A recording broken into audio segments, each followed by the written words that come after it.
Siap, silakan. Gimana kabarnya Pak Hari? Ya, alhamdulillah sehat. Ya, Sekarang berarti Pak Hari lagi di kampus sekarang ya? ya lagi di kampus baru kelar. Ada kegiatan hari di City. Oh, oke oke oke. Eh, Sebenarnya sih ini Pak Hari, jadi ini juga kan nggak terlalu formal banget ya, jadi sambil ngobrol yang mungkin off topic juga nggak masalah. Nanti bakal saya potong-potong juga. Sebelum mulai mungkin kita coba review dulu untuk yang mau didiskusin hari ini. Dan saya juga perlu tahu kalau dari Pak Hari bisa sampai jam berapa Pak? 1 jam ke depan, oke. Oke, nggak masalah ya berarti ya. No worry. No worries. Di Glasgow kan dingin Pak. Ya, that's fine. Oke. Lanjut aja, lanjut. Oke, saya sambil buka list pertanyaannya ya. Jadi nanti kita coba diskusi terkait yang Pak Hari juga udah tulis di buku Lifelong Learner yang kemarin. Cuman Pak sebelumnya untuk bukunya itu nanti saya sebutnya yang benar judulnya apa ya? Lifelong Learner atau Transformation atau gimana Pak? Oh ya, oke. Kalau konteksnya sih itu transformation and leadership. Nah, itu konteksnya. Sementara aims-nya itu how to become a lifelong learner. Jadi Oke. prosesnya itu menjadi lifelong learner sehingga kita bisa mentransform yang nggak sesuai harapan ya, the bad things lah, the things like that, sehingga menjadi mengachieve vision kita apa, mimpi kita apa. Nah, dan itu bagian dari leadership. Oke, oke. Jadi kalau misalkan dirangkum dalam satu title, nanti supaya saya nggak salah sebut, Pak Hari maksudnya, saya sebutnya e-booknya judulnya apa nih? Lifelong learner aja. Lifelong Biar Learner udah bener ya? Oke, sip sip. Ya udah mungkin kita mulai juga aja diskusinya. Terima kasih banyak nih Pak Hari udah mau menyenggangkan waktunya. Padahal saya tahu Pak Hari juga sibuk kan di kesehariannya. Waktu itu kita juga udah pernah ngobrol selain PhD sekarang di University of Strathclyde, Pak Hari juga masih running bisnis, konsultasi, dan pastinya juga sering ngepost di LinkedIn ya Pak Hari. Makanya saya ngelihat post Bapak tuh hampir setiap hari, konsisten dan juga inspiratif. Makanya ini salah satu kesempatan yang menarik juga buat saya pribadi, juga mungkin nanti buat teman-teman yang ada di LinkedIn atau bahkan di luar LinkedIn untuk bisa belajar banyak dari Pak Hari, dari pengalamannya, dari grit-nya, dan dari semua hal yang sudah dilakukan ke belakang supaya jadi inspirasi ke semua orang gitu. Di awal mungkin Pak Hari bisa coba ceritakan Pak pengalaman Bapak secara singkat dari awal sampai sekarang itu seperti apa, karena saya kan kemarin ngelihat di bukunya Pak Hari ini, di Lifelong Learner, yang kemarin juga baru rilis, Pak Hari sempat bilang bahwa dalam hidup Pak Hari itu, Pak Hari sempat merasakan yang namanya sebuah transformasi dari yang mungkin ada di bawah sampai sekarang ada di puncak sukses, ada di atas, dan bahkan bisa jauh lebih ke atas lagi. Itu gimana ceritanya Pak? Mulainya dari mana dan apa tips yang mungkin bisa di-share ke teman-teman di sini? Ya, baik. Selamat malam ya buat teman-teman sekalian juga ya. Ini diskusi yang menarik sekali dengan Valdi ya untuk berbagi inspirasi ya from my own experience ya. Dan ya I spend over 15 years ya itu kerja di berbagai industri, melakukan banyak transformasi dan behind that story ya tentunya ya it was like bad times itu pasti kita semua ngalami ya dan ya saya merasa itu waktu itu ya itu mungkin the lowest level in my life lah. Jadi benar-benar ngerasa hancur banget ya karena dikeluarin dari sekolah ya, yang diusir dari rumah dan banyak hal yang mungkin saya nggak bisa ceritain juga di buku itu. Tapi saya laluin gitu ya. Dan ya saya termasuk orang yang berandalan juga ya. Jadi sering tawuran segala macam dan bolos sekolah ya, dipanggil guru BK, guru BP berkali-kali, bahkan dikeluarkan juga dari sekolah favorit waktu itu. Nah, itu Itu SMP pokoknya atau SMA, Pak? SMP ya. Oke. Dan itu ya pengalaman terburuk lah dalam hidup ya, dan merasa jatuh banget. Dan nah dari situ mulai menyadari kira-kira nih kalau gini-gini doang nih ke depannya mau jadi apa gitu kan.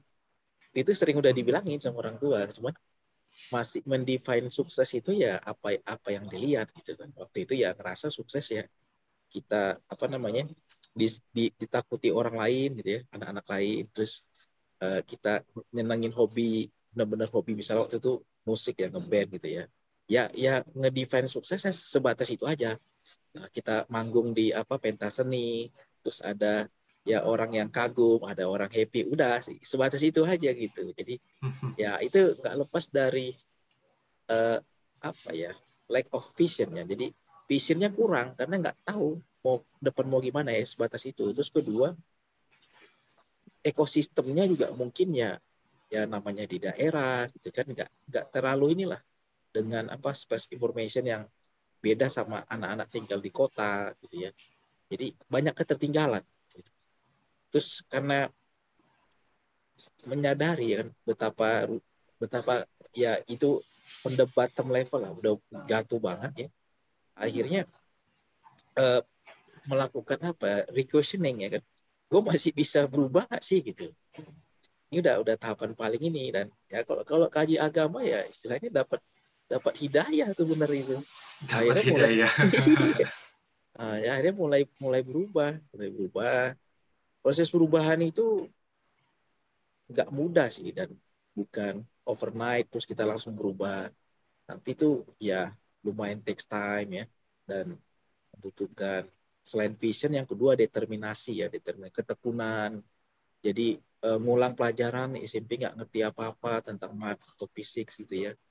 Dan kita belajar lagi dari awal. Itu lumayan suffer, dan untungnya waktu itu aku ikut bimbingan belajar, terus nemuin komunitas yang baru yang mungkin lebih lebih apa ya, visionnya lebih lebih dapet, situasinya lebih kondusif buat belajar. Udah terus bertahap itu mulai mulai mulai on track ya. Udah setelah itu aku udah dari peringkat NEM paling bawah ya kan, nomor 2 diterima di SMA ya asal negeri juga di pinggiran. Itu SMA asal negeri beneran. Jadi itu yang 10 tahun sekali aja paling alumninya ada masuk UI, ITB, UGM gitu. 10 tahun sekali aja. Itu pun biasanya Dan satu. berarti Pak Hari ini yang 10 tahun sekali ini ya? Iya. Dan masuk SMA-nya itu nomor 2 paling bawah peringkatnya. Dan itu benar-benar kisah nyata tuh. Waktu dilihat kan, udah nggak dapat nih. Rupanya ada paling bawah ya. Oh ternyata masih beruntung. Nilai SMP-nya 4 gitu. Rata-rata nilainya 4 sekian lah untuk matematik, fisika gitu ya. Nilainya 4 gitu. Jadi kan susah banget harus saya masuk SMA negeri. Untungnya masuk. Setelah itu mulai mulai berubah. Ya, jadi anyway sih vision sama determinasi. Dan itu part of leadership ternyata. Makanya untuk menyederhanakan buku itu, aku bilang itu leadership. Jadi kalau proses keseluruhannya itu transformasi. Tapi Ya. untuk bisa melakukan transformasi, kita perlu vision. Ya, vision itu view ke depan tuh mau kemana gitu.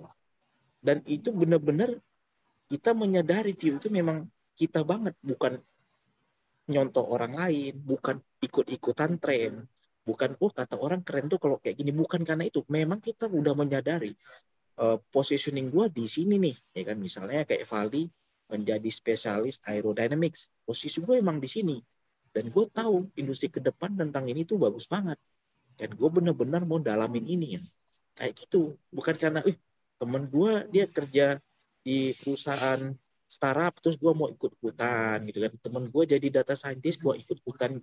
Boleh kita jadi data scientist, tapi kita benar-benar udah merealize bahwasannya ya kan, positioning kita yang paling tepat di situ, kita gas di situ.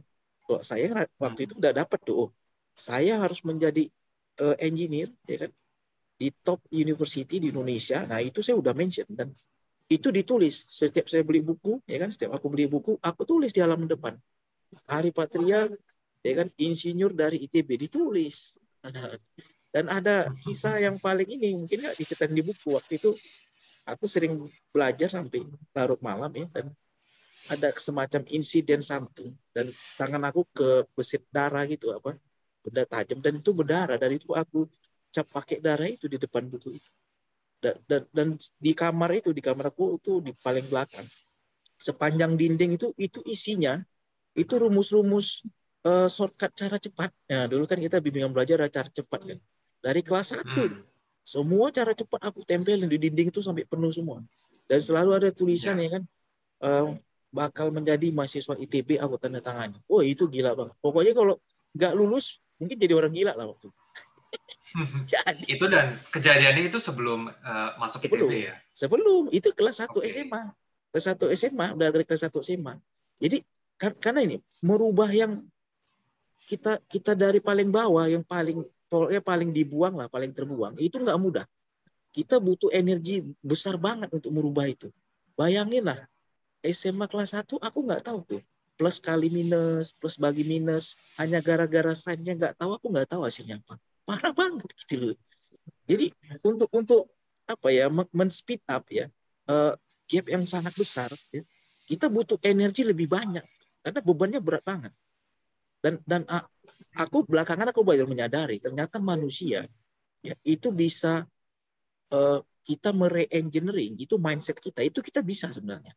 Nah, yang aku lakuin waktu itu aku nggak nyadar itu apa. Itu aku melakukan re-engineering mindset. Jadi yang seawal kan aku bilang matematik ini bukan gue banget. Dan waktu itu aku bilang gitu karena gurunya kejam. Jadi akhirnya aku malas, aku bolos sekolah, malas gitu loh. Karena ya metode pengajaran ini nggak pas. Jadi gue apa sih ini gini-gini, tiba-tiba ya kan ada drone ya kan dari penghapus kemana ke pelajaran ada drone pertama yang kita lihat di sekolah kemana-mana. Terus wah macam-macam lah kena hukuman kan. Pokoknya ngerasa itu bukan ini banget. Nah, dan itu sebenarnya udah masuk ke levelnya subconscious, udah ke alam bawah sadar. Sehingga kalau ada muncul math langsung gue nggak bisa. Ada muncul hitung-hitungan fisik, gue nggak bisa. Nah itu udah subconscious. Nah aku belakangan baru tahu karena riset PhD aku yang di Indonesia pun sampai sekarang itu ada hubungan dengan psikologi gitu ya.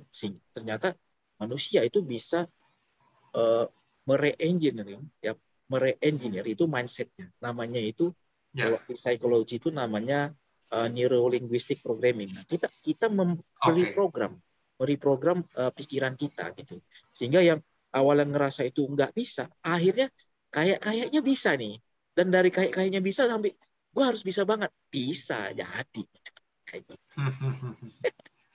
Nah, ini mungkin yang menarik, Pak Hari kan berarti sudah tahu visinya apa, mau geraknya kemana, itu bahkan dari kelas 1 SMA tadi ya. Berarti kalau yang saya lihat nih, Pak Hari ini sudah intensional dengan tujuan di hidupnya tuh mau jadi apa sih? Tadi Pak Hari bilang mau jadi seorang engineer, kemudian juga harus bisa jadi lebih baik daripada kondisi waktu itu. Nah, ada nggak Pak Hari tips nih buat teman-teman yang mungkin sekarang masih belum punya tujuan, masih belum punya visi jangka panjangnya apa, dan udah di usia sekitar 20 atau 30, karena kan ada juga beberapa yang mungkin pemikirannya adalah, gue udah di usia 25, udah di usia 30, tapi gue masih belum mulai apa-apa nih, masih belum punya tujuan apa-apa dalam hidup gitu. Ini udah telat nggak sih? Ini masih bisa nggak sih saya ke depannya untuk jadi lebih baik? Nah, itu kira-kira menurut Pak Hari kayak gimana? Ya, ini interesting question ya. Jadi transformasi itu ya itu never ending proses karena waktu itu sih I want to be an engineer ya, tapi kalau sekarang I want to be an entrepreneur. Mungkin in the next 10 years or 20 years mungkin I want to be a professor. Itu pasti bakal berubah. Yang perlu benar-benar dipahami itu adalah kemampuan kita ya untuk melakukan transformasi. Jadi itu transformative capability-nya ini yang lebih penting. Karena kalau kita menguasai capability-nya, itu mau jadi apapun sebenarnya bisa. Gitu. Kalau aku sih saat ini ya, I wanna be an entrepreneur dan aku sedang jalanin ini, ya kan? dan mungkin dalam 20 tahun ke depan mungkin ya tujuannya menjadi profesor gitu. Itu akan berbeda. Tapi yang aku lihat similarity-nya itu adalah seperti aku quote itu namanya dari Arie de Geus. Dia itu salah satu ahli skenario planning ya yang kerja di Shell Dutch ya, di perusahaan minyak terbesar di dunia, dan dia bilang itu uh, learning organization ya, learning capability is might be one of the best strategy to sustain competitive advantage.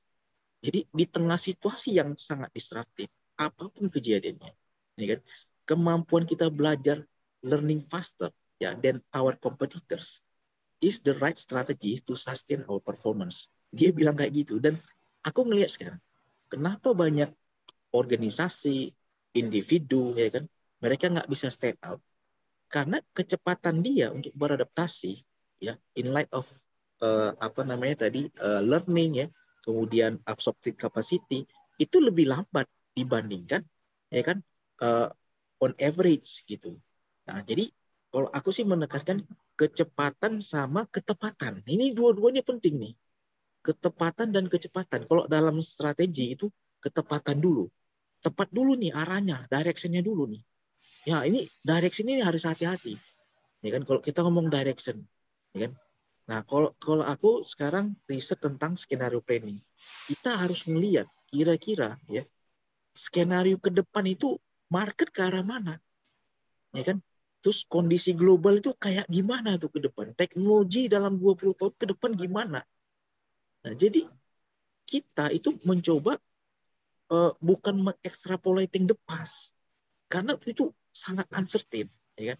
Siapa yang bisa kebayang terjadi pandemi macam-macam, dan ya in terms of as individual ya aku melihat itu kita juga perlu mendefine, ya kan, kira-kira kalau gue mau jadi profesional ya atau menjadi entrepreneur ya, positioningnya ada di mana nih, baik secara marketnya ya, dari market dulu, market yang sesuai dengan industri itu ngarahnya kemana.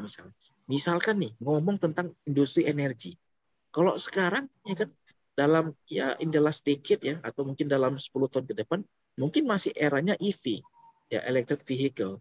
Tapi dalam 20 tahun ke depan yang saya melakukan riset di sini itu kita sudah mengarah ke hidrogen, ya kan? Jadi nah kalau misalkan kita dapat visionnya ini, cara mengenvision, oh ke depan EV bakal diganti di replace dengan hidrogen. Terus sekarang gue sebagai misalnya apa ya, ahli energi, ya kan, ahli energi. Berarti gue udah siap-siap nih. Gimana caranya ya kan mempercepat transformasi learning di perusahaan untuk mempelajari tentang bisnis model, tentang supply demand hidrogen atau tentang teknologinya. Nah, itu kita udah siapin dari sekarang. Nah, ini yang saya lakukan di bidang data science. Saya ngelakuin running bisnis ini udah disiapin itu sejak kerja 2008. Cuman waktu itu namanya bukan data science, namanya bukan. Tapi saya udah tahu, saya bakal setup perusahaan konsultan, ya kan? Dan saya akan running itu gimana cara memprovide service buat klien. Makanya di awal pun udah kerja di perusahaan consulting. Terus aku memetakan, tadi kan positioning market tuh. Sekarang dari sisi resources. Nah, kalau kita mau jadi misalnya tadi consulting ya untuk memprovide tentang knowledge tentang hidrogen misalnya sebagai bahan bakar yang akan menggantikan EV dan sebagainya gitu kan. Nah, sekarang kita nanya, ya kan, resources apa yang kita butuhkan untuk menyiapkan memprovide service kayak gitu. Oh, berarti kita harus learning, kita harus lakukan doing research, ya kan. Mungkin sekolah lagi, terus kita harus ngembangin partners, networks. Nah, itu yang aku lakuin ya gitu. Jadi ada dari sisi market, kita temuin tadi directionnya kemana, baru sama resource-nya kita bangun kompetensinya. Dan saat ini kita di perusahaan itu sedang mengembangkan kompetensi untuk hidrogen. Dan sudah ada kita satu potensial klien sedang pitching. Mereka meminta kita yaitu sebagai learning partner ya untuk melakukan simulasi produksi hidrogen ya sampai itu mendesain bisnis modelnya, dan itu menggunakan programming. Wah, menarik banget. Jadi aku melihat, wah, we are in the forefront gitu untuk doing innovation ini, karena yang mungkin kejadian 20 tahun ke depan kita udah siapin sekarang. Nah, jadi ini terkait dengan direction. Nah, kalau tadi speed ya, nah ini speed kecepatan. Ini terkait dengan determinasi, konsistensi, termasuk ya kita bisa nggak finding the right ecosystem ya yang bisa kita saling support, saling belajar. Sekarang eranya udah open innovation. Jadi kita udah Ya. saling belajar itu di community itu lebih cepat. Ya kayak kita di kampus daripada kita belajari kan ratusan halaman, mendingan lu baca bagian ini, gua bagian ini, nanti kita ketemu sambil makan-makan, lu ngomong ini, kita diskusikan selesai, well done. Nah, lebih mudah kayak itu. Saya Kolaborasi ya. kolaborasi, saya ngelakuin gitu. Jadi kita bebannya nggak terlalu berat. Ini harus cerdas juga. Sehingga itu kan kayak kayak computing. Kenapa big data itu cepat kan? Karena dia bisa melakukan paralelism. Jadi komputasinya paralel, ya kan? Jadi otak kita ini kan, oh ini ada Hari, ada Valdi, udah ada 2 PC, ya kan? Kebayang ada 20 orang gitu kan. Terus dia pelajari tadi tentang teknologi baru apa. Kalau misalnya sendiri kita butuh 1 tahun, mungkin dengan 20 orang kita butuh hanya 3 bulan gitu loh. Dan boleh jadi perspektifnya itu lebih holistik. Karena setiap orang pasti akan mereflek dengan pengalaman dia, dengan perspektifnya dia. Dan itu akan membuat itu semacam social constructive learning. Kita mengkonstruksikan realitas itu bareng-bareng. Sehingga ada proses kayak check and balance ya. Kemudian ada proses framing reframing, ada proses saling men-challenge. Itu bagus banget. Aku ngelakuin kayak gitu. Nah, Ya. Ya, ini menarik banget Pak Hari. Berarti tadi konsepnya ada dua. Yang pertama adalah ketepatan, yang kedua adalah kecepatan ya. Ketepatan ini mungkin bisa kita kaitkan dengan tujuan atau dengan visi yang tadi Pak Hari udah bilang, kita tuh mau jalannya kemana, kita harus tahu di masa depan itu seperti apa daripada selalu ngeliatnya ke belakang. Sementara kalau kecepatan ini saya juga melihatnya menarik nih. Melihat dari experience Pak Hari. Pak Hari itu sekarang berarti kan sudah S1, kemudian S2-nya 3 kali ya Pak Hari. Ya yeah. kan? S1, S2 pertama di ITB, S2 kedua di UI, kemudian S2 ketiga di UK. Yeah. Kemudian PhD yang pertama itu sudah selesai di UI dan sekarang sedang PhD di UK juga. Ini kan di usia yang masih muda nih Pak Hari, menurut saya itu adalah sebuah prestasi gitu, bisa melakukan banyak hal dan tentunya dengan sangat cepat gitu kan. Dan saya pun nggak ngelihat banyak orang yang bisa melakukan hal itu. Dan ini benar-benar sesuatu yang inspiring buat saya. Yang jadi pertanyaan adalah, gimana sih tips Pak Hari supaya bisa melakukan semua itu di waktu yang terbatas, tapi bisa dengan sangat cepat? Nah, ini uh, one of the key strategies ini. Jadi, aku analogikan tadi seperti kita ngolah data besar banget. Kenapa bisa lebih cepat ya dengan RDD, Relational Database Management System? Karena dia melakukan paralelism. Jadi algoritmanya itu dijalanin paralel. Nah, ini memang kalau dalam ranah filosofi ada semacam paradigma yang kontradiksi. Ada orang merasa kayak kalau lu ngejalanin multitasking, mungkin lu nggak fokus. Ada sebagian orang berpendapat seperti itu. Ada juga yang berpendapat kalau lu jalani multitasking, ya kan, dan lu bisa menginterkoneksikan antar elements, ya. Jadi misalnya kita kuliah, kita kerja. Nah, kalau misalnya orang yang separating paradigms, ya, dia ngeliat ini kan dua hal berbeda, nanti lu jadi nggak fokus, gitu-gitu lah ngomongnya kan. Tapi kalau saya dari Ya. dulu udah terbiasa, apa yang dikerjakan, apa yang dipelajari, ya kan, apa yang dikembangkan, itu punya interkoneksinya. Nah, kemampuan kita melihat interkoneksi itu bagian dari vision ya, ada creativity gitu ya. Jadi misalkan kayak aku udah menyelesaikan graduate di Master Data Science ya. Itu ada alasan kenapa memformalisasi pengalaman dari project dan sebagainya dan mendapatkan ya kan formal learning experience. Itu jelas itu fondasi dan itu ada di business model karena kita perusahaan data and strategy consultant. Nah, terus untuk memperkuat nih layanan di bidang strategi dan salah satu kegagalan banyak konsultan, even itu big four consulting di seluruh dunia ya kan, mereka itu extrapolating the past ya. mereka itu doing best practice dalam bisnis. Ya, sangat jarang sekali a few companies, consulting companies, mereka mencoba membaca uncertainty yang akan terjadi ke depan. Dan aku melihat ini sebagai gap yang belum diisi. Ya, ini untapped demand. Dan aku benar-benar nyari siapa profesor di dunia yang paling jago tentang skenario planning. Gue pengen belajar langsung dari dia. Dan gue pengennya dapat fully funded scholarship macam-macam. Nah, akhirnya aku dapat. Ya kan, dapat aku di sini. Dan jadi itu kemampuan kita ya untuk menginterkoneksikannya. Sehingga kalau kita bisa menginterkoneksikannya, beban kita itu ringan. Kenapa? Karena ini elemen of system yang saling interconnected.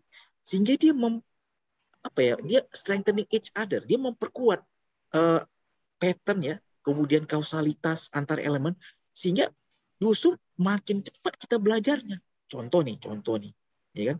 Di kampus aku belajar tentang modeling, ya, tentang math modeling, kemudian statistik, econometrics macam-macam itu, dan ya kan, all done itu di akademik.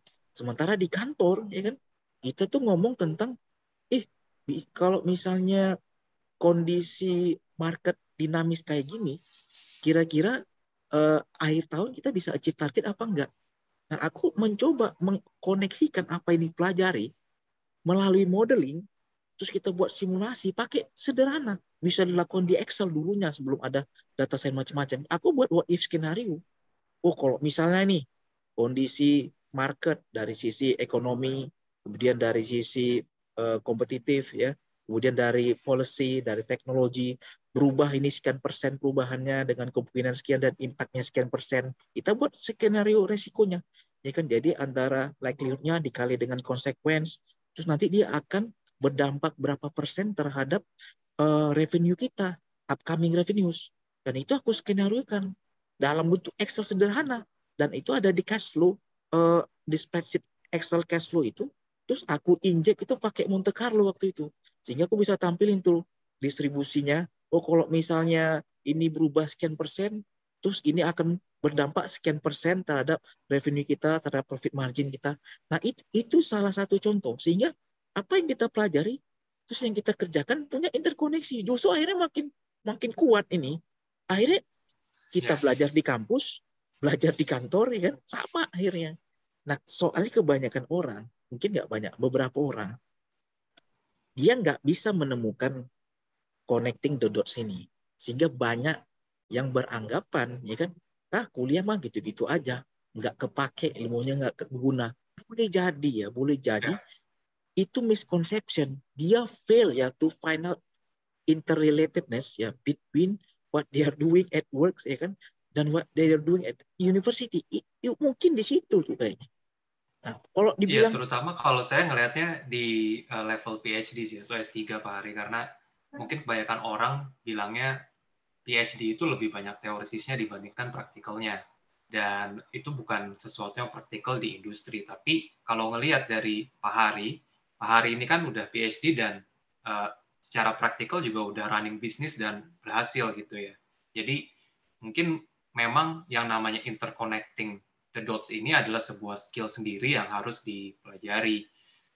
Kalau dari Pak Hari, dulu cara belajar untuk mengkoneksi dots-nya ini gimana, Pak?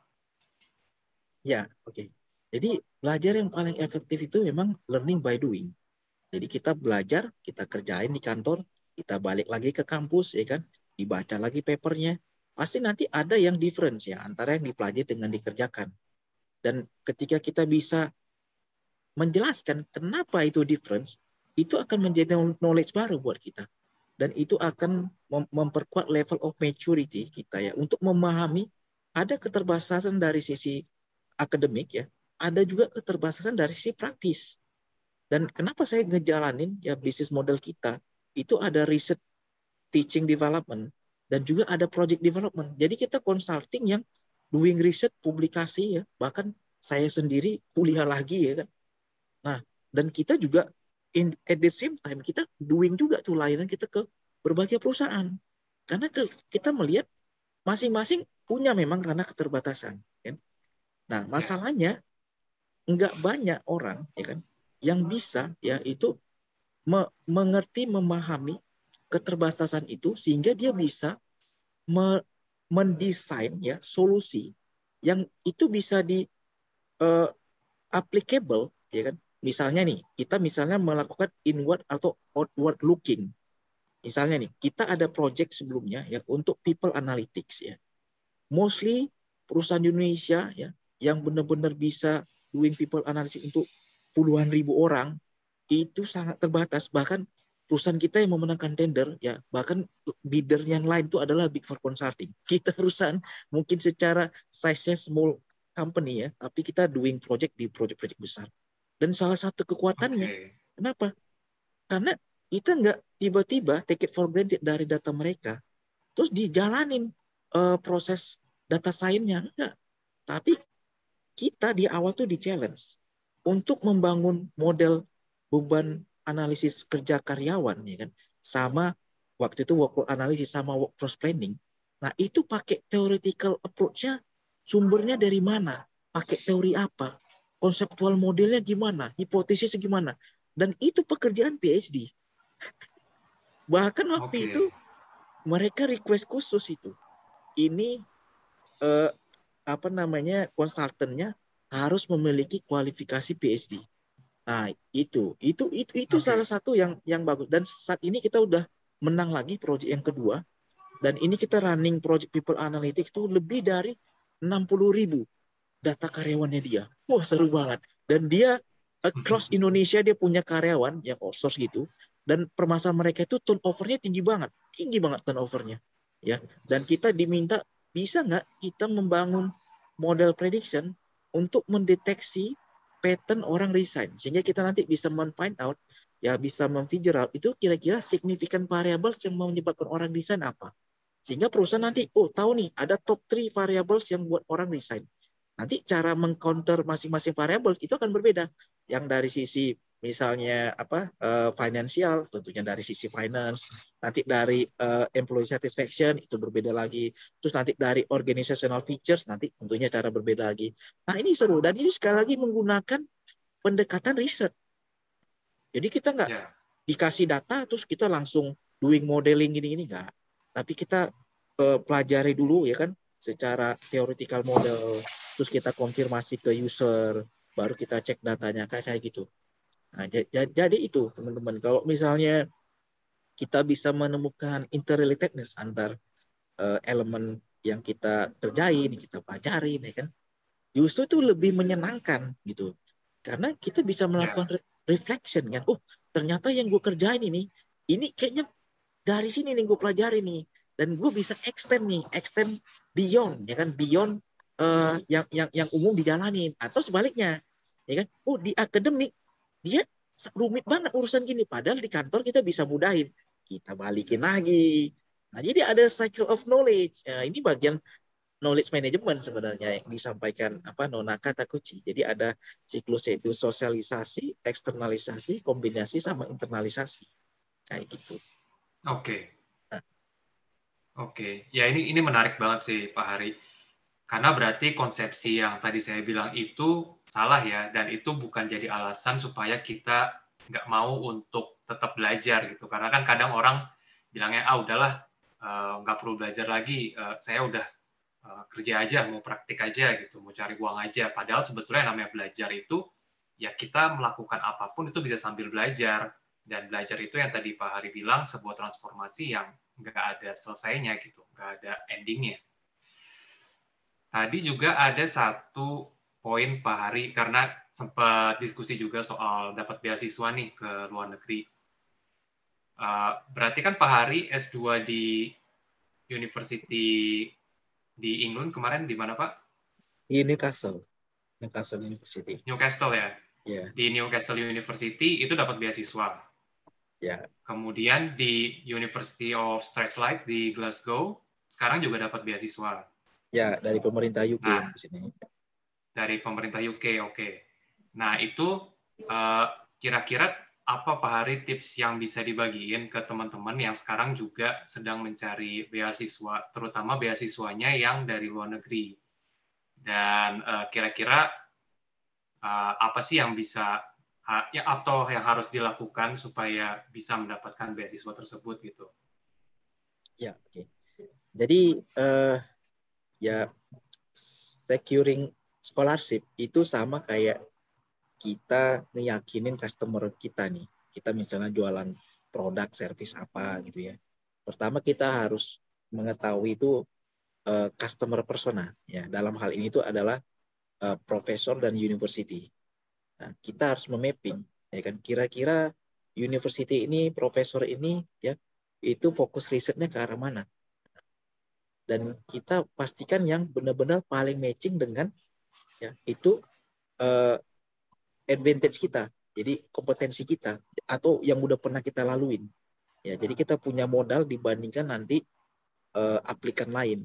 Ya, jadi as much as possible itu yang perlu kita pastikan itu. Karena kalau misalnya kita hanya nyoba-nyoba, jadi lebih bagus ya apply scholarship itu tuh efektivitas dan efisiensi dikedepankan dibandingkan nyoba kayak ngirim sebanyak-banyaknya. Ini bukan main lotre, bukan ada urusan. Yeah. Nothing to do with that, bukan. Tapi ini as much as possible. Jadi teman-teman bisa ngebayangin, ya, kita ngirim proposal ke orang yang 30 tahun itu riset tentang itu, kan?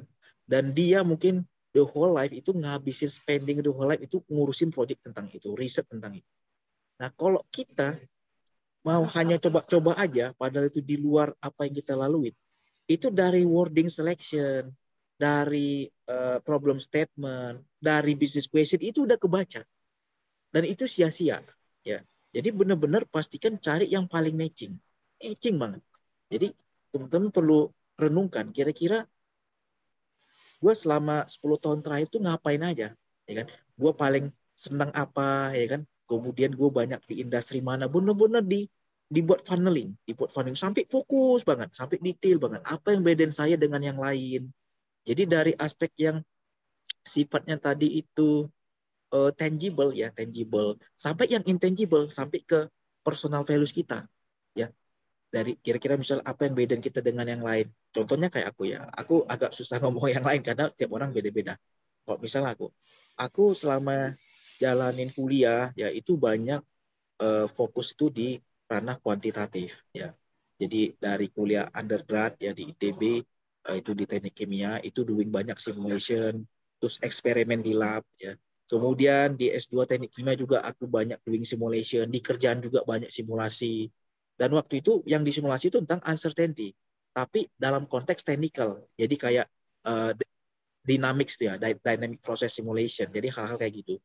Nah, terus aku lakukan transformasi karir dari engineer akhirnya ke business strategist, ya kan.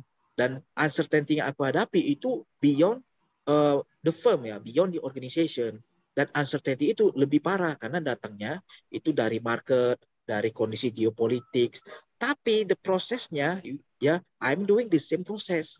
Karena kita mengincorporate uncertainties itu ke dalam ya model perusahaan. Nah, jadi ada kesamaan, ceritanya berbeda, konteksnya berbeda, tapi ada kesamaan proses.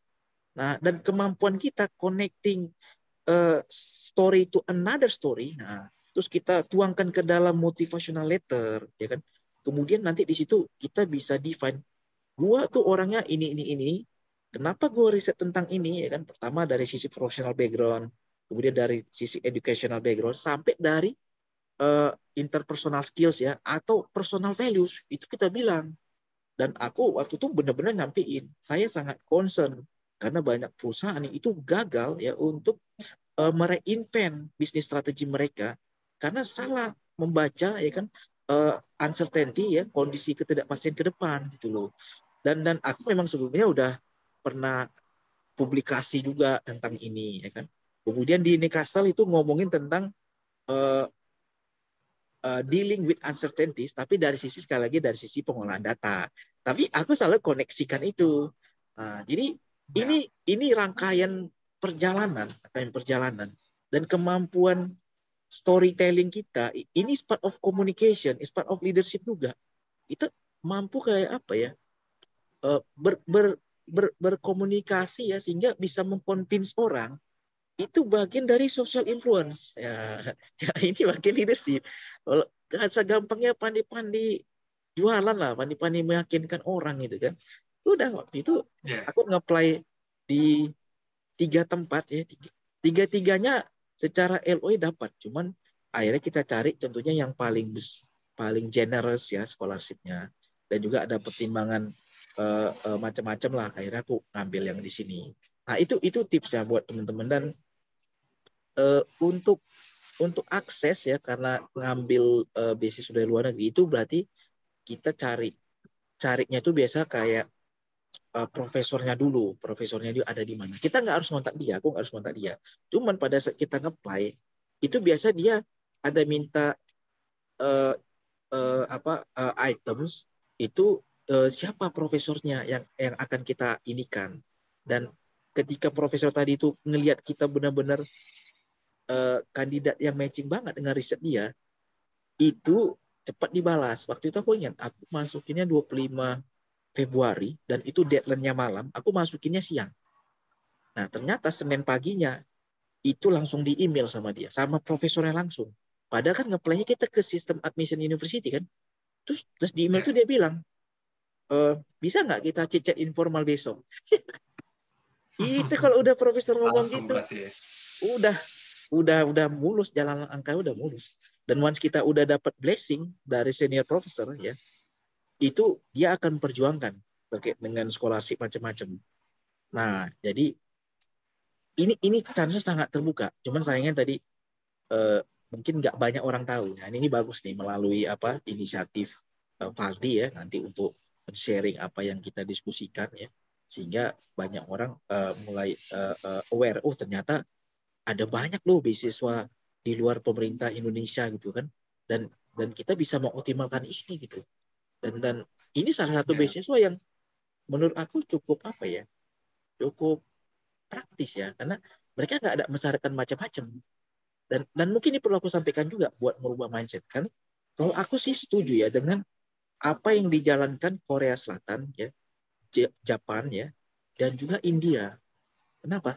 Mereka itu kalau kita perhatikan di top university atau kampus-kampus di Amerika atau di UK, itu mainnya itu main apa ya?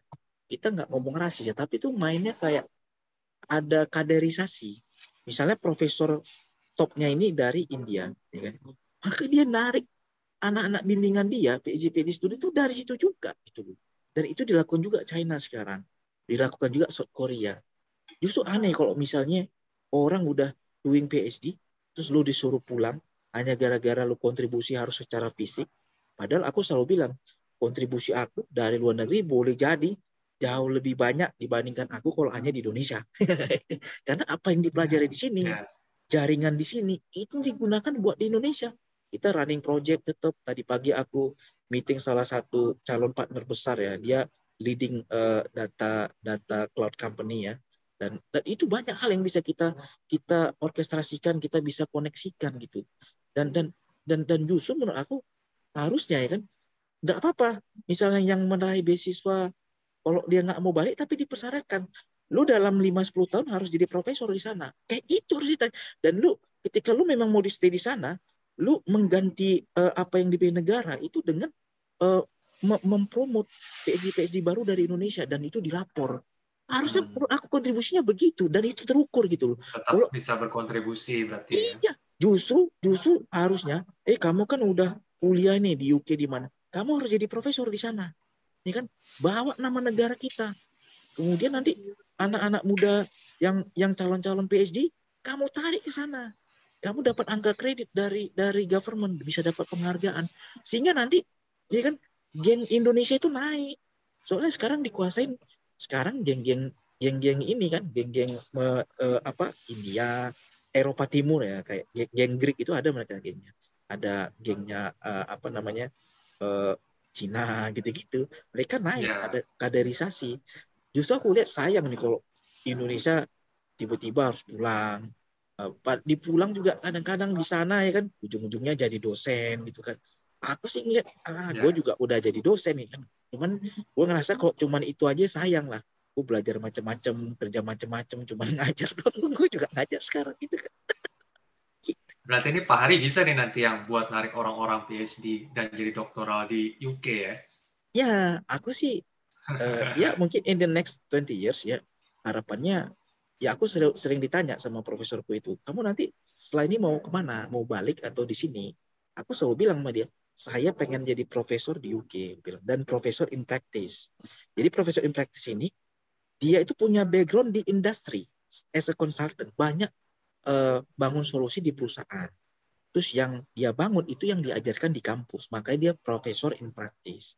Dan ini bakal jadi tren ke depan.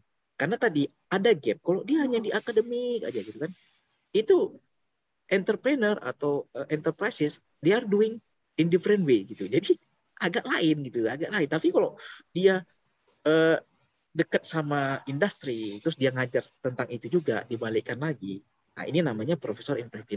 Dan ini sangat eksklusif karena profesor itu dia ngajarnya nggak banyak, tapi risetnya banyak dan ya itulah ya kontribusinya banyak ya tentunya yang lain-lainnya dapatnya jauh lebih banyak karena Ya, dia ngerjain ya, project di perusahaan gitu loh. Jadi dia sebagai kayak ya. kayak aku sekarang jalanin lah, aku sebagai subject matter expert. Itu per bulannya subject matter expert yang didapat sama kayak gaji direksi gitu. Makanya ini biar teman-teman jangan kecil hati kalau menjadi spesialis pun, tapi kita benar-benar orang top of mind ya di bagian itu, yang kita dapat sama kayak direksi. Jadi Ya. ada orang sukses jadi spesialis silakan, jadi top manajemen silakan. Yang penting kita itu top of mind, posisi apapun, karir apapun, pasti yang didapat jauh lebih bagus than average gitu. Kayak gitu. Ya, ya. Tadi kuncinya berarti ada beberapa Pak Hari ya. Yang pertama itu kalau saya ngelihatnya self awareness, jadi tahu potensi diri kita itu seperti apa yang kita mau, latar belakang kita seperti apa. Ya, Terus yang kedua adalah clarity. Jadi clarity ini lebih ke bisa menemukan apa sih problem yang sedang ada, kemudian gimana caranya kita bisa memberikan solusi ke problem tersebut dan menuangkannya dalam let's say mungkin proposal atau dalam esai yang nanti diberikan ke dokter atau profesor. ya, Kemudian yang ketiga ya balik lagi adalah ke tujuan atau vision atau goal yang kita punya. Jadi kita tuh pengennya seperti apa dan harus spesifik. Kita maunya kemana, jangan asal daftar ke semua beasiswa yang ada atau daftar ke semua kalau misalkan kerja ke semua job opening yang ada itu mungkin nggak akan efektif. Jadi harus benar-benar terarah, tertuju dan spesifik. Itu yang akan membuat kita nanti bisa berhasil. ya. Ya, itu bagus banget closing remarks ya dari Valdi ya, conclusionnya. Dan apa yang disampaikan Valdi tadi, ya proses itu berlaku untuk karir apapun. Ya, karena tadi kan keywordnya itu kan kita finding problem and then we are trying to deal with that problem to overcome that problem and then transform into solution ya. Itu yang dilakukan oleh entrepreneur juga. Itu yang dilakukan oleh bisnis spesialis, bisnis practitioners. Itu yang dilakukan oleh subject matter expert. Termasuk tadi itu yang dilakukan oleh calon PhD applicant. Karena pada dasarnya ya kan, kalau kita misalnya aku menyaksikan juga beberapa video Valdi yang diposting di LinkedIn dengan teman-teman sebelumnya itu bagus sekali. Waktu itu aku notice karena aku juga sering ngomong kayak gitu. Misalnya, kamu kenapa ngebangun perusahaan? Ya kan? Kalau orang yang ngejobnya dia dapat cuan, ya kan? Nggak perlu ngebangun perusahaan, ya kan? Jadi pegawai selama dia kompeten apa juga dapat cuan gitu. Tapi kita harus berangkat Ya, dari problem yang nggak bisa difulfill oleh orang lain atau baru terbatas orangnya. Sehingga kalau ditanya, ya, kenapa kamu jadi entrepreneur? Ya kan? Karena kalau saya doing individually, impact-nya nggak lebih besar dibandingkan kalau saya jalani sebagai as entrepreneur. Saya bisa mengorkestrasi resources, ya kan? Saya bisa ngebangin networks, macam-macam.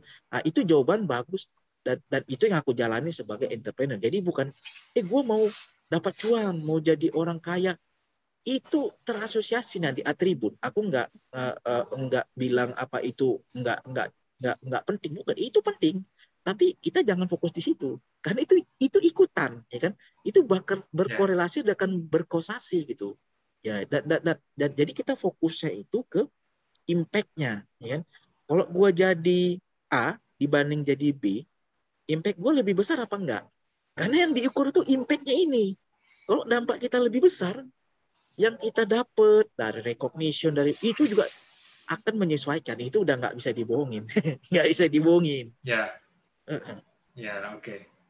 Berarti itu adalah value yang harus kita kejar, Pak Hari ya. Nah, Ya.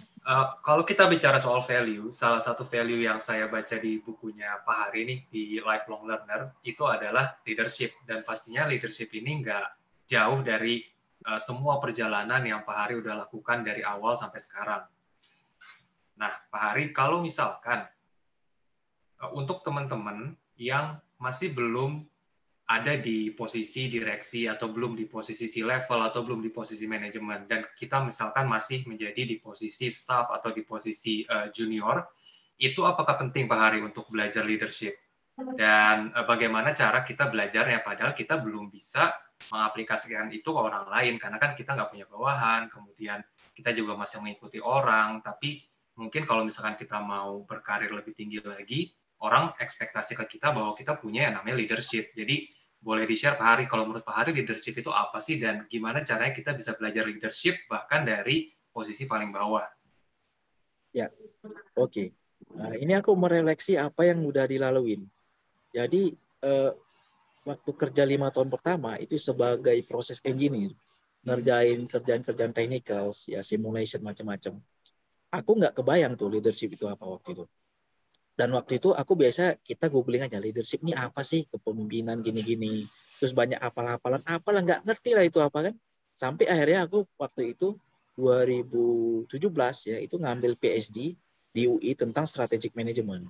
Dan itu ada ranahnya di corporate level, di benar-benar di corporate strategi, di corporate leaders, ya kan? Terus aku mulai menyadari leadership ini apa sih sebenarnya? Apa yang gue lakuin ini nggak perlu leadership gitu yang sebelumnya. Ternyata ya kan leadership itu pertama tadi ya vision itu bagian dari leadership. Nah, ada beberapa tipologi dari leadership. Aku contoh ambil satu aja, namanya transformational leaders. Nah itu yang sesuai dengan buku aku juga ada transformation and leadership. Jadi transformational leaders ini pemimpin yang mampu ya merubah ya satu mimpi gitu ya itu menjadi kenyataan ya satu vision tadi itu menjadi impact menjadi outcome. Nah ini namanya transformational leaders. Untuk merubah itu pertama dia harus punya visionnya dulu, terus kedua ya kan dia bisa dealing dengan uncertainty, ini bagian dari leadership. Dia bisa ya overcoming ambiguity, jadi situasi enggak karu-karuan ya kan, tiba-tiba mau berangkat luar negeri cus terjadi pandemi ya kan jadi kita harus karantina, gimana dealing dengan kejadian yang kayak gitu gitu kan. Terus tiba-tiba apa namanya kita ngejalanin perusahaan tiba-tiba ada masalah apa-apa di operasional, gimana kita dealing hal-hal kayak gini, atau kita udah jalanin project ternyata data si klien kita nggak lengkap gitu. Nah ini bagian leadership dalam ranah yang technical. Jadi ada levelnya aja yang bedain. Ada yang tactical. Tactical itu kita dealing ambiguity tapi dalam task. Ya, kita kan harusnya dapat akurasi model bagus kalau datanya lengkap. Data dia nggak lengkap. Nah, kalau data scientist yang punya leadership bagus, dia bisa memberikan guidance. Datanya nggak lengkap pun, datanya jelek pun, dia tetap bisa ngasih guidance dan bisa menyelesaikan, bisa menavigasi itu. Ini leadership dalam tataran taktikal. Ya kan? Terus sekarang masuk tataran bisnis unit. Kalau di dalam bisnis unit, kita punya misalnya layanan corporate learning. Ya kan? Nanti kan ada satu dua hal tuh yang nggak beres lah, nggak sesuai dengan planning kita. Nah, dia bisa nggak dealing ambiguity ini? Misalnya nih, tiba-tiba usernya bayarnya telat. Sementara kita harus bayar insentif si tim kita gitu. Nah, ini bagian leadership dalam tataran business unit, termasuk ngebangun branding dan macam-macam. Nah, kalau dalam corporate ya kan, ini kita misalnya meningkatkan ya kan profit margin dari seluruh layanan. Nah, ini udah lebih besar lagi. Atau misalnya kita mendiversifikasi ya corporate service kita. Oh, sebelumnya kita provide data, sekarang kita tambahkan layanan untuk pembelajaran, gimana kita nemuin partner atau resources. Ini bagian dari leadership juga. Termasuk yang ketiga elemen itu adalah social influence, ya kemampuan berkomunikasi, meyakinkan orang, melakukan negosiasi, melakukan lobby, as long as tidak melanggar code of conduct. Nah, itu yang paling penting karena ethicals itu juga bagian dari leadership. Harus punya ethics juga gitu. Karena kan kita bisa harus sustain. Kita harus punya values, punya norms ya. Kita tidak melanggar ya. Ya alhamdulillah kayak aku selama jalanin perusahaan ya itu there's no any single rupiah at all ya. Kita yang suap menyuap itu nggak ada alhamdulillah banget. Dan itu yang kita jaga. Karena kita benar-benar mau men-sustain layanan kita. Mereka ngasih project datang kita yakin karena mereka benar-benar butuh layanan kita. Bukan karena kita entertain nggak ada. Kita nggak ada entertain, nggak ada apa. Dan aku pastikan tidak ada kejadian itu ya, tidak ada kejadian sama sekali. Dan karena kita pengen bisnis sustain. Jadi itu beberapa dimensi dari leadership, ya kan. Jadi punya vision, terus tadi dealing with ambiguities ya, kemudian bisa manage tim ya dengan social influence, communication, termasuk dia tadi memiliki idealized influence sama itu values ya terkait dengan ethics. Dan leadership ini sekali lagi itu sifatnya ya universal ya, apapun profesi kita ya kan, itu akan berbeda kalau dia punya leadership apa enggak gitu ya. Contohnya paling gampang, kalau dia misalnya punya leadership apa enggak, ngukurnya gini, kita kasih dia kerjaan di luar tupoksi dia. Ada orang langsung bilang strict, ini bukan tupoksi saya. Oke, clear, that's fine, ya kan, nggak ada nothing to do dengan itu. Oke lah, kita hormati dia. Tapi ada juga dia bilang ini memang bukan pekerjaan saya, tapi saya bisa membantu untuk menemukan orang yang tepat untuk menjalankan ini. Oke, biarkan kasih saya waktu, saya akan kontak dia. Nanti kamu bisa setelah itu kontak ke dia sehingga masalah ini bagian dari leadership. Dia nggak diamin doang gitu loh, tapi dia punya semacam tadi ya inisiatif ya. Nah itu bagian leadership. Tapi kalau misalnya dia tipikal nggak punya leadership, gue kerja aja. Nah, biasanya yang kayak gini-gini ya jadi pekerja aja terus-terusan. Atasannya atau manajemen agak susah ngasih tanggung jawab baru. Karena itu leadership comes up with responsibility. So, the higher level responsibility kita, berarti kita bakal ditambah itu level leadership kita. Ya, sangat menarik Pak Hari. Jadi yang namanya leadership itu bukan selalu diartikan sebagai posisi ya, bukan berarti. Jadi kan ada yang bilang kalau misalkan jadi manajer atau kita jadi direksi atau kita jadi C-level lah, CEO atau CFO, itu berarti kita seorang leader, padahal belum tentu. Yang namanya leadership itu atau leader itu bukan posisi. Tadi udah dijelaskan sama Pak Hari ada beberapa macam leadership, dan kalau buat lebih jelasnya mungkin bisa langsung baca di e-booknya Pak Hari kali ya. Ada banyak itu saya lihat di situ, udah menarik semua itu. Bisa langsung teman-teman baca aja, langsung di-download dan pastinya akan sangat bermanfaat. Ya, dan itu gratis ya, bagian dedikasi. Gratis. Itu gratis buat teman-teman.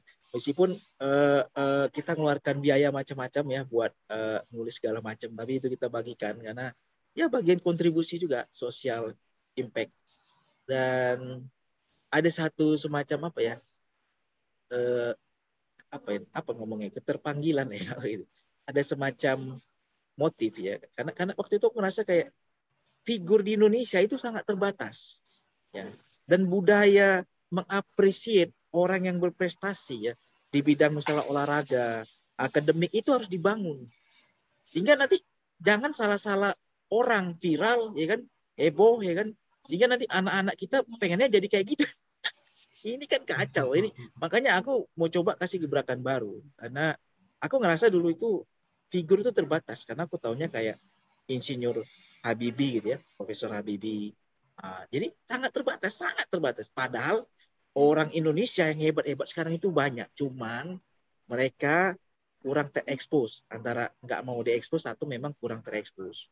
Makanya aku kira ini kita perlu bangun budaya mengapresiasi ya kan orang yang top of mind di bidang-bidang masing-masing ya kan, termasuk olahragawan, seniman, selama itu positif ya kan, bukan hanya sekedar viral. Ini Valdi yang perlu kita sama-sama punya tanggung jawab sosial sebagai profesional juga nih, membangun ekosistem.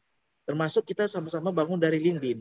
Karena menurut aku ini ekosistem paling tepat. Karena kalau di platform lain kayaknya orang lebih hiburan dan ya sekedar viral gitu.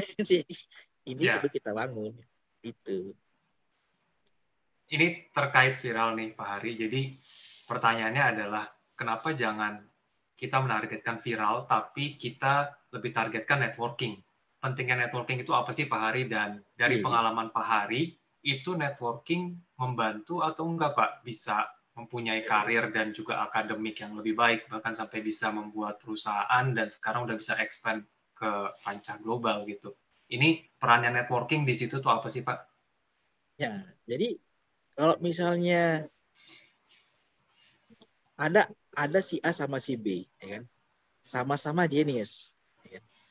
Tapi si A itu punya pergaulan lebih luas. Itu yang si A ini umumnya lebih eksis, lebih dikenal, ya kan? Kontribusi lebih besar.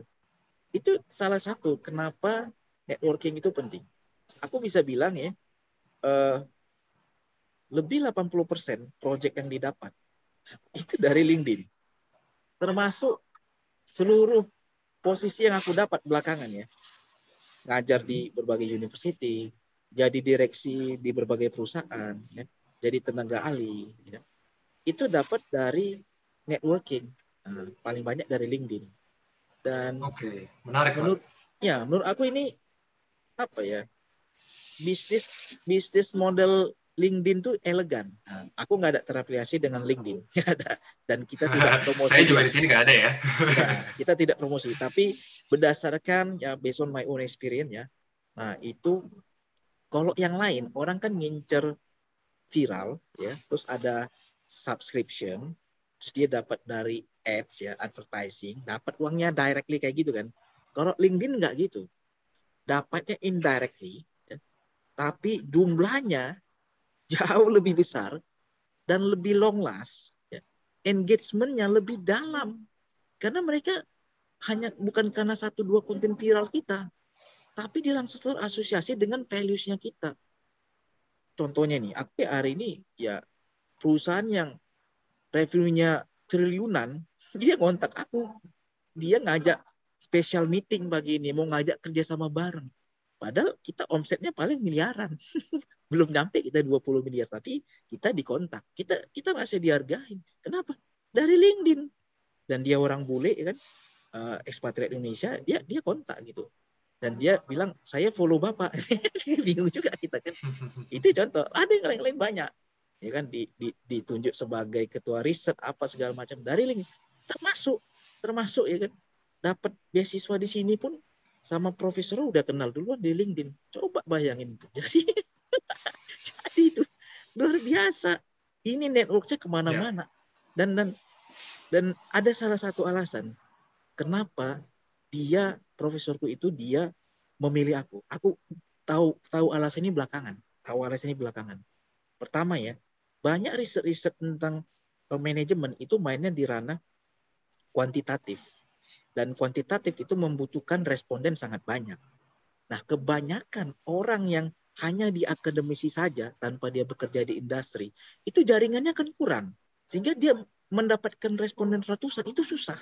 Kalau kayak aku, itu alhamdulillah banget. Aku ngajar di mana-mana, itu udah ribuan student, dan ngajarnya di kelas MBA kan, kelas-kelas master. Jadi mereka udah kerja di mana-mana kan.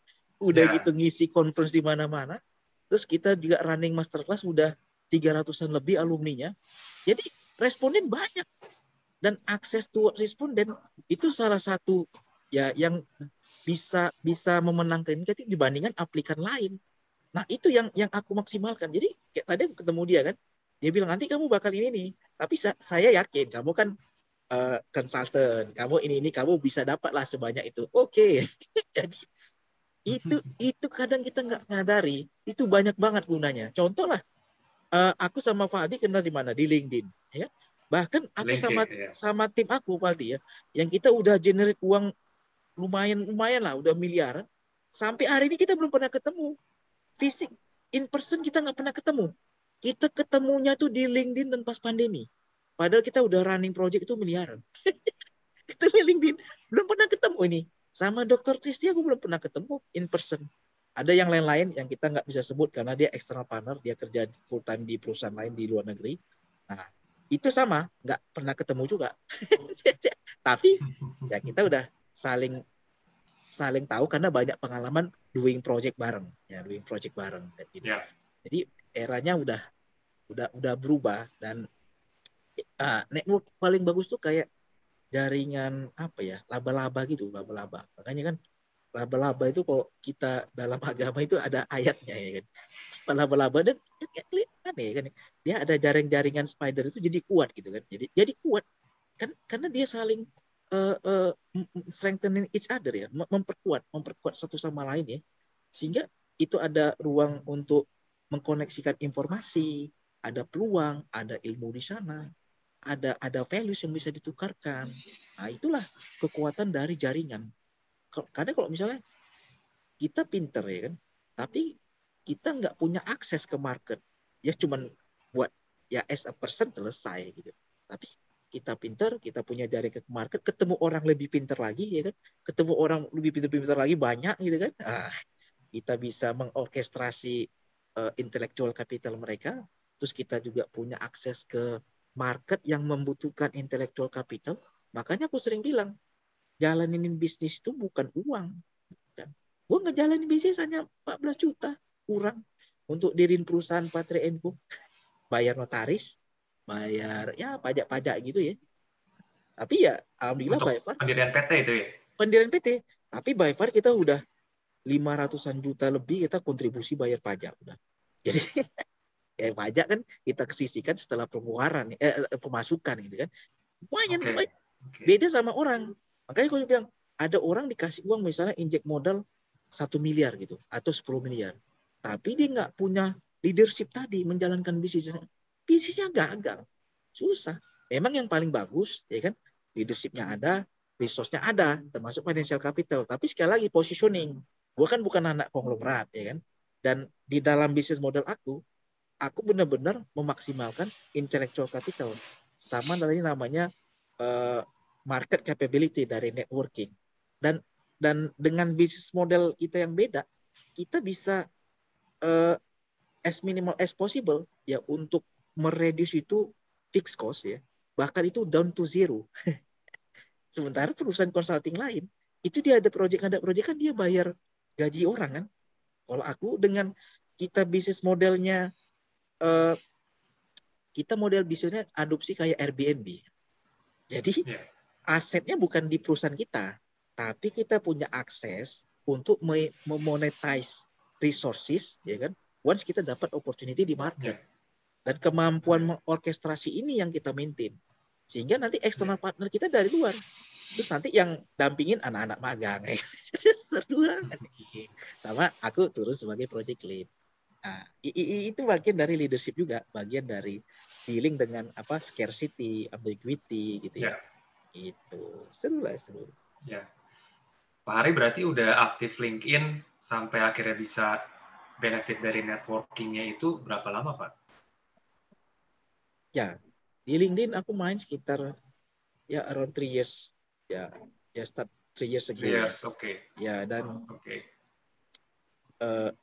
lumayan lah, pokoknya impact-nya lumayan dan sampai hari ini kan long last terus, banyak kenalan dan ya dan itu memicu kita juga untuk terus belajar, kita punya kontribusi, berprestasi. Dan menurut aku ini budaya yang perlu dibangun juga di Indonesia. Dan publik mungkin kita perlu edukasi lebih banyak ya untuk figur-figur LinkedIn ini yang harusnya itu menjadi semacam role model ya buat publik. Karena kan dia punya responsibility itu menurut aku lebih intens dan lebih impactful karena dia ada di industri. Nah, kita ada di industri mainnya. Kita nggak hanya di ranah-ranah entertainment ya, industri hiburan, tapi kita langsung berimpact terhadap inovasi yang terjadi di industri, di government dan sebagainya. Ini bagus dan ya mungkin saat ini ada paradoks juga. Soalnya ada juga LinkedIn mereka mengarah ke influencer. Ini ada tipologi, ada orang main LinkedIn, dia menjadi influencer. Kalau aku ditanya, Pak Hari main LinkedIn buat apa? Aku menjadi leader. Leader itu apa? Punya social influence. Dia bisa menjadi trendsetter. Dia bisa introduce satu yang orang mungkin nggak nyadar, yang baru. Tapi di masa depan itu bakal bagus banget buat mereka. Misalnya kita building tadi kompetensi di bidang data analisis macam-macam. Misalnya kan gitu. Dan ya dia yang bisa mendobrak satu yang status quo. Ini bagian dari leadership. Jadi kita mengintroduce misalnya approach yang baru, paradigma yang baru, kayak gitu. Dan menurut aku nanti akan terlihat tuh mana yang soalnya kan gini, ukuran LinkedIn itu top apa enggak dari mana? Apakah jumlah followers? Bukan. Nah, terus tanya jumlah engagement gimana? Engagement iya, tapi ada lebih dalam lagi. Jadi kalau pakai teorinya itu React ya, jadi ada respon ya, kemudian ada engage ya, kemudian ada apa lagi? Sampai ada action ya. Nah itu kita harus sampai action, sampai ke impact. Nah jadi kalau yang paling bagus, impact-nya itu dia menjadi ukuran yang paling ultimate ya dengan LinkedIn impact. Dan impact sekali lagi yang ngisi, yang benar-benar tahu tuh dia sendiri sebenarnya, karena dia yang tahu kan, oh dari sini gue bisa ini, gue ngasilin ini gitu. Nah itu yang lebih luas lagi tuh horizonnya dikembangkan. Jadi nggak hanya sekedar followers, sekedar engagement ya, tapi kita punya impact. Misalnya impactnya ya, yang salah satu aku alamin, ada ratusan orang ya terinspirasi dan dia akhirnya kuliah, lanjut S2, lanjut S3, lanjut postdoc. Ada yang kerja di bidang A, di bidang B, di bidang C dengan profil macam-macam. Karena terinspirasi dari kita. Mungkin itu kayak, ya biasa aja. Menurut aku itu nggak biasa. Karena kita merubah kehidupan orang secara nggak langsung. Contoh kayak aku lah.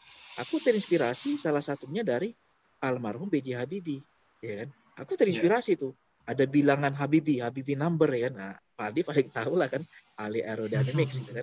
Terus gue terinspirasi banget tuh dengan mekanika fluida kayak gitu-gitu. Makanya aku dalamin masuk chemical engineer. Nah, dan itu merubah dulunya jadi berandalan ya, jadi senang belajar. Nah, itu kan kayak story apa ya, kayak story dongeng atau apa, tapi itu kejadian. Nah, itu kejadian yang hal-hal yang sederhana tapi terjadi, dan itu bisa merubah banyak hal ternyata. Itu bentuk leadership yang bisa memberikan impact ke orang berarti ya. Iya.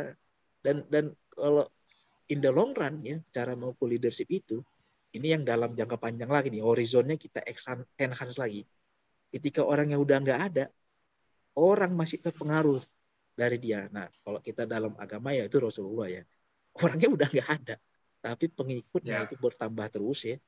Terus dia pengaruhnya itu makin besar. Itu ukuran leadership. Itu yang paling ini tuh.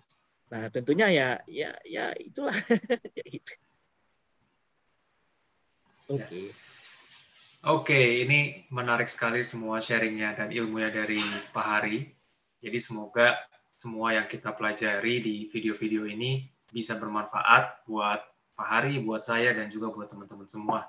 Jadi yang pastinya harus selalu belajar, dan yang namanya transformasi itu ada di sepanjang hidup. Jadi kita nggak boleh berhenti, harus tetap maju ke depan. Oke, makasih Pak Hari. Jadi saya rasa tadi udah cukup banyak